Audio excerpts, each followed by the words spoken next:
सनातन धर्म में एकादशी व्रत का विशेष महत्व है। हिंदू पंचांग के अनुसार हर आश्विन माह के कृष्ण पक्ष की एकादशी तिथि को इंदिरा एकादशी मनाई जाती है। ये दिन भगवान विष्णु और पितरों को समर्पित होता है। मान्यता है कि आज के दिन भगवान विष्णु की पूजा करने के साथ व्रत रखने से मोक्ष की प्राप्ति होती है।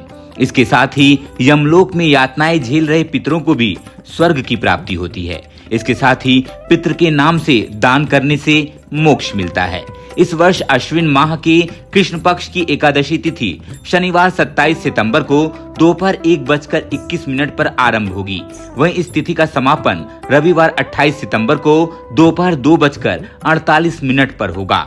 इसलिए 28 सितंबर को इंदिरा एकादशी मनाई जाएगी। धार्मिक शास्त्रों और पौराणिक ग्रंथों में भगवान विष्णु पितरों के देवता माने जाते हैं।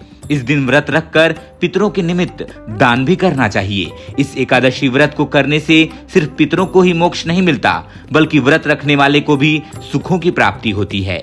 माना जाता है कि इस एकादशी पर व्रत रखने से पितरों की कृपा परिवार पर बनी रहती है। पितृपक्ष में किसी कारणवश जिन लोगों ने श्राद्ध के नियमों का पालन नहीं किया है, तो वे लोग अगर इंदिरा एकादशी का व्रत करके पूजा करें तो पितरों को मुक्ति मिलती है। इस व्रत के प्रभाव से स्वयं के लिए भी स्वर्ग लोक के मार्ग खुल जाते हैं। एकादशी व्रत में कथा सुनने का विधान है, तो आइए सुनते हैं इंदिरा एकादशी व्रत कथा।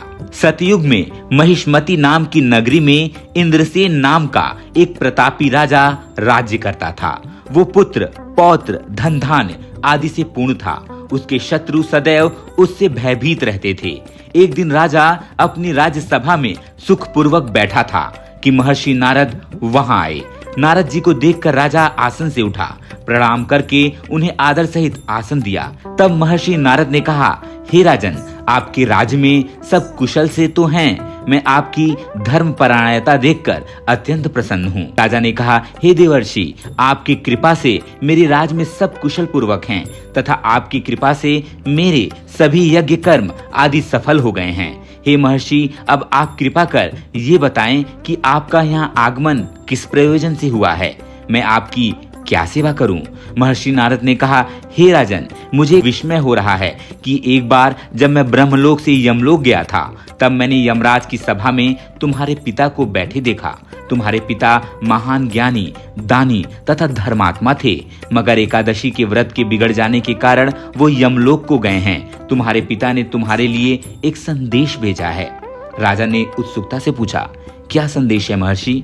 कृपा कर यथाशीघ्र कहें। राजन, तुम्हारे पिता ने कहा है, महर्षि, आप मेरे पुत्र इंद्रसेन, जो कि महिष्मती नगरी का राजा है, उसके पास जाकर एक संदेश देने की कृपा करें कि मेरे किसी पूर्व जन्म के बुरे कर्म के कारण ही मुझे ये लोक मिला है। यदि मेरा पुत्र आश्विन माह के कृष्ण पक्ष की इंदिरा एकादशी का व्रत करे और उस व्रत के फल को मुझे दे दे तो मेरी मुक्ति हो जाए, मैं भी इस लोक से छूटकर स्वर्ग लोक में वास करूं। इंद्रसेन को अपने पिता के यमलोक में पड़े होने की बात सुनकर बहुत दुख हुआ और उसने नारद जी से कहा, हे नारद जी, ये तो बड़े दुख का समाचार है कि मेरे पिता यमलोक में पड़े हैं। मैं उनकी मुक्ति का उपाय अवश्य करूंगा। आप मुझे इंदिरा एकादशी व्रत का विधान बताने की कृपा करें। नारद जी ने कहा, हे राजन, आश्विन माह के कृष्ण पक्ष की दशमी के दिन प्रातः काल श्रद्धा पूर्वक स्नान करना चाहिए। इसके उपरांत दोपहर को भी स्नान करना चाहिए। उस समय जल से निकलकर श्रद्धा पूर्वक पितरों का श्राद्ध करें और उस दिन एक समय भोजन करें और रात्रि को पृथ्वी पर शयन करें। इसके दूसरे दिन अर्थात एकादशी के दिन नित्य कर्मों से निवृत्त होकर स्नान आदि के उपरांत भक्ति पूर्वक व्रत को धारण करें और इस प्रकार संकल्प करें, मैं आज निराहार रहूंगा, मैं सभी भोगों का त्याग कर दूंगा। इसके उपरांत अगले दिन भोजन करूंगा। हे ईश्वर, आप मेरी रक्षा करने वाले हैं, आप मेरे उपवास को संपूर्ण कराइए। इस प्रकार आचरण करके दोपहर को शालिग्राम की प्रतिमा को स्थापित करें और ब्राह्मण को बुलाकर भोजन कराएं तथा दक्षिणा दें। भोजन का कुछ हिस्सा गाय को अवश्य दें और भगवान विष्णु का धूप नैवेद्य आदि से पूजन करें तथा रात्रि को जागरण करें। तदुपरांत द्वादशी के दिन मौन रहकर बंधु बांधवों सहित भोजन करें। हे राजन, ये इंदिरा एकादशी के व्रत की विधि है। यदि तुम आलस्य त्याग कर इस एकादशी के व्रत को करोगे तो तुम्हारे पिता अवश्य ही स्वर्ग के अधिकारी बन जाएंगे। नारद जी राजा को सब विधान समझाकर आलोप हो गए। राजा ने इंदिरा एकादशी के आने पर उसका विधान पूर्वक व्रत किया। बंधु बांधवों सहित इस व्रत के करने से आकाश से पुष्पों की वर्षा हुई और राजा के पिता यमलोक से रथ पर चढ़कर स्वर्ग को चले गए। इस एकादशी के प्रभाव से राजा इंद्रसेन भी इहलोक में सुख भोग कर अंत में स्वर्गलोक को गया।